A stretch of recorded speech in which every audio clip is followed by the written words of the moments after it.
Hello everyone, welcome back to my channel. आज की video में हम लोग बहुत ही इंपॉर्टेंट टॉपिक पे डिस्कशन करने वाले हैं और ये मैं हाथ में रखी हूँ आप लोग को समझाने के लिए, एग्जांपल के लिए। तो आज जो डिस्कशन होने वाले हैं, स्क्रोटम में पेन होना यानी कि टेस्टिस में पेन होना, और सिंपल लैंग्वेज में पेशेंट का जो लैंग्वेज रहता है टैटू में दर्द होना। तो ये क्या होता है और किस लिए दर्द होता है, तो जानेंगे 10 ऐसे कारण जिसमें कि स्क्रोटम में पेन होते हैं, या फिर कहिए तो टेस्टिस में दर्द होते हैं या टैटू में दर्द होना। उसके 10 ऐसे इंपॉर्टेंट कारण जानेंगे किस लिए पेन होते हैं। तो चलिए आगे बढ़ते हैं, वीडियो को अंत तक देखिएगा। तो सबसे पहले इसको समझते हैं आखिर आपके स्क्रोटम क्या है और टेस्टिस क्या है। ठीक है, तो जब बच्चा माँ के पेट में रहता है, मेल पुरुष यानी कि मेल पुरुष जो होते हैं, मेल बॉय, जो बच्चे माँ के पेट में जब वो बड़ा होता है तो क्या होता है, उसके पेट में ही टेस्टिस बन जाता है और जन्म के टाइम पे वो टेस्टिस इनग्वाइनल रिंग से निकलते हुए वो बाहरी लटक जाता है। तो वो पेट से होते हुए बाहरी क्यों लटक जाता है, क्योंकि एक स्क्रोटम में वो सेफ होके बाहर वो रह जाता है।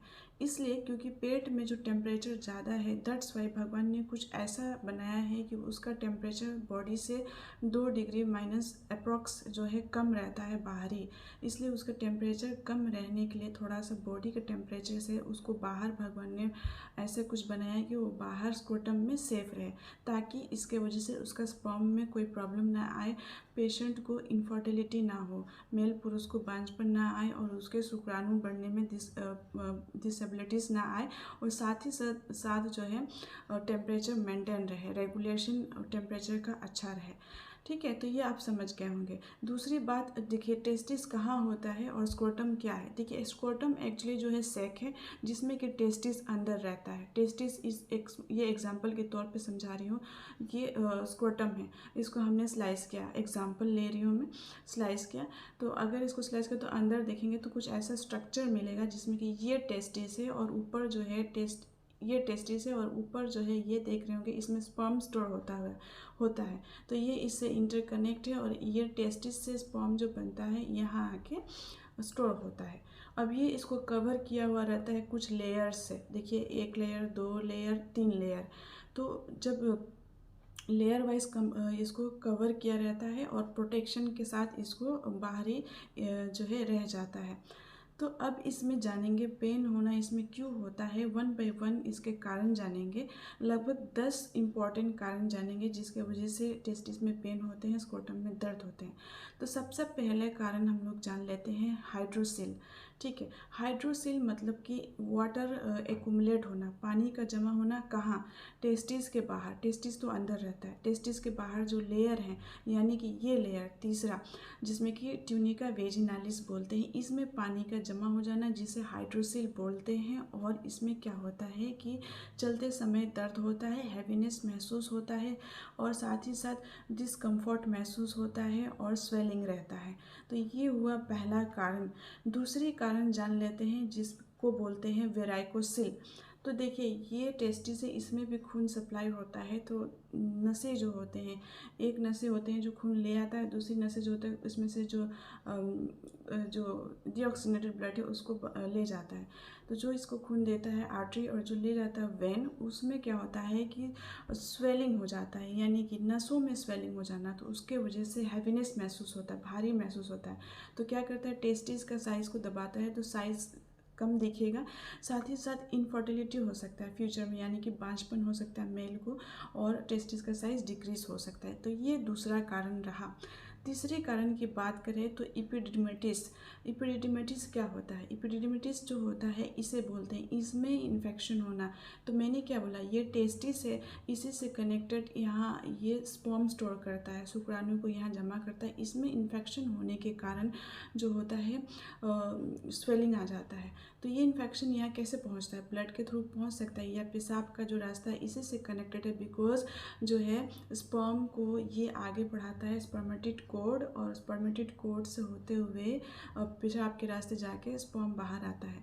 तो पेशाब के रास्ते स्पर्म इन्फेक्शन यहाँ पहुँच सकता है, या आपके शरीर में जो ब्लड सप्लाई हो रहा है उसके रास्ते यहाँ इन्फेक्शन पहुँच सकता है।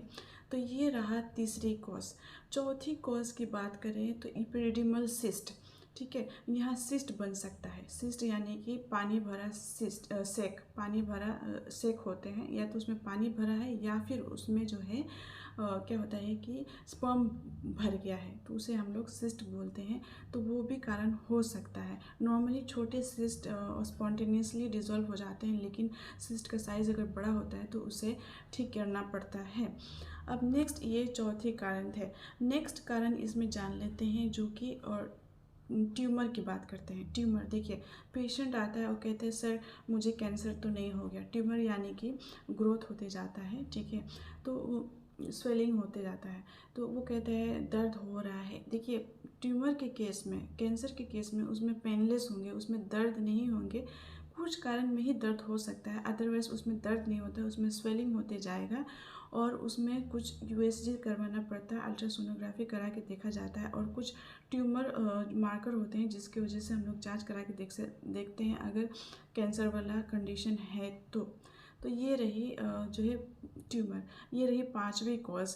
अब नेक्स्ट कॉज की बात करते हैं जिसमें कि ट्रॉमा, मतलब चोट लगे हों। छठे कॉज जिसमें कि पर्सन को चोट लगे हों, पर्सन को, तो उसमें दर्द हो सकते हैं कोई भी कारण से, या तो क्रिकेट खेल रहे तो मेल पुरुष, तो उसमें चोट लगने की वजह से गिर गए तो चोट लग गया, या अदरवाइज कोई ट्रॉमेटिक कंडीशन, एक्सीडेंटल कंडीशन में चोट लग गई, तब इसमें पेन हो सकते हैं। छठा कॉज था।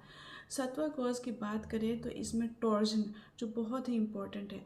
यहाँ से जो आपका टेस्टिस है, ये क्या करता है, ये ऐसे ऐसे टॉर्जन घूम जाता है, तो यहाँ पे जो गुच्छे टाइप का गांठ बन जाते हैं और वो गांठ जो होता है मुड़ जाता है। तो टॉर्जन में बहुत ही सीवियर पेन होते हैं, जो कि इमीडिएटली सर्जिकल कंडीशन होता है। तो सर्जिकल कंडीशन होता है बिकॉज वो टॉर्जन हो जाता है, मुड़ जाता है, जिसकी वजह से गांठ बन जाता है और ब्लड सप्लाई वगैरह वो रुक जाएंगे, जिसकी वजह से प्रॉब्लम बहुत ज़्यादा हो जाएगा। तो उसमें क्या होना है कि सीवियर पेन होते हैं, और उसमें सपोर्ट करें अगर टेस्टिस को तो पेन और ज़्यादा बढ़ जाते हैं, ठीक है। ये सातवीं cause I think. Next cause की बात करें तो ऑर्काइटिस, ठीक है। ऑर्काइटिस यानी कि डायरेक्ट स्वेलिंग या टेस्टिस में सूजन आ जाना, ठीक है। तो इसमें क्या हो सकता है, इन्फेक्शन जैसे मम्स हो गया, या ब्लड इन्फेक्शन, या ट्यूबरक्लोसिस का इन्फेक्शन है। जनरली इसमें बहुत ही कम इन्फेक्शन होता है, और अदरवाइज कोई इन्फेक्शन इसमें हो भी गया तो ड्यू टू सम इन्फेक्शन की वजह से, ठीक है, या फिर अदर कंडीशन की वजह से हो सकते हैं। ये हमारी आठवीं कॉज है।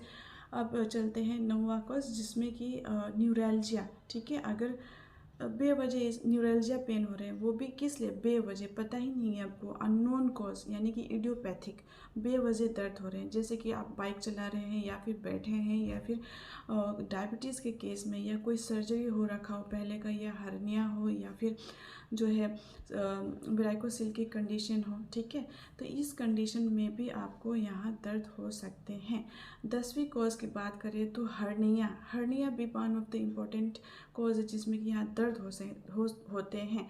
हर्निया में क्या होता है, आपकी आंत का जो जो आंत होते हैं, उसमें आंत जब वीक हो जाता है तो कैनल जो होते हैं आपके थाई रीजन में, जो कैनल, इनग्वाइनल कैनल, वो मांस प्रोट्यूड होने, यानी से वहाँ से बाहर मांस निकल के यहाँ स्कोटम में आ जाता है, तो वो हर्निया मांस निकलते हुए स्कोटम तक पहुँच जाता है। तो उस केस में भी यहाँ दर्द होगा, हैवीनेस महसूस होगा, डिस्कम्फर्ट लगेगा और भारीपन महसूस होगा। तो ये रही आई होप कि 10वीं कॉज। तो और भी बहुत सारे कॉजेज़ हैं, ठीक है। और इसके इलाज जो होते हैं, कुछ सर्जिकल होते हैं और कुछ जो है हार्मोनल होते हैं। लेकिन कई बार जो होता है इलाज, जो अगर ऑपरेशनल इलाज है यानी कि सर्जिकल इलाज है, तो उसमें डॉक्टर आपको जो है बहुत ही सावधानी से सर्जिकल इलाज करते हैं, क्योंकि कभी कभी क्या होता है कि सर्जरी की वजह से पेशेंट को बांझपन आ सकता है, उसमें शुक्राणु नहीं बन पाएंगे। वो कंडीशन जो है डिपेंड करता है कि सीवियर है कि जो है माइल्ड है।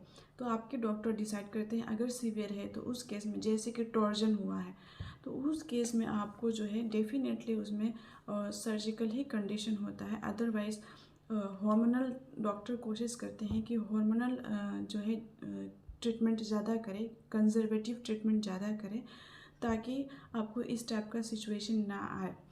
तो हर्निया भी हमने बात किया, ट्रॉमा भी हमने बात किया, सिस्ट भी हमने बात किया, और साथ ही साथ वेराइकोसिल, हाइड्रोसिल और ऑर्काइटिस, ट्रॉमा, ठीक है। और साथ ही साथ एक और कारण हो सकता है, जैसे कि आपको किडनी स्टोन हुए हैं या ब्लडर स्टोन हुए हैं या कुछ इन्फेक्शन हुआ है या पेशाब के थैली में इन्फेक्शन हो, उस वजह से भी दर्द हो सकता है। तो बेस्ट अल्ट्रासोनोग्राफी होते हैं, यूएसजी ऑफ स्क्रोटम कराया जा सकता है। कुछ ट्यूमर हुए हैं तो उसमें कुछ जो है ट्यूमर मार्कर कराए जाते हैं और साथ ही साथ अल्ट्रासोनोग्राफी के थ्रू डायग्नोसिस किया जा सकता है।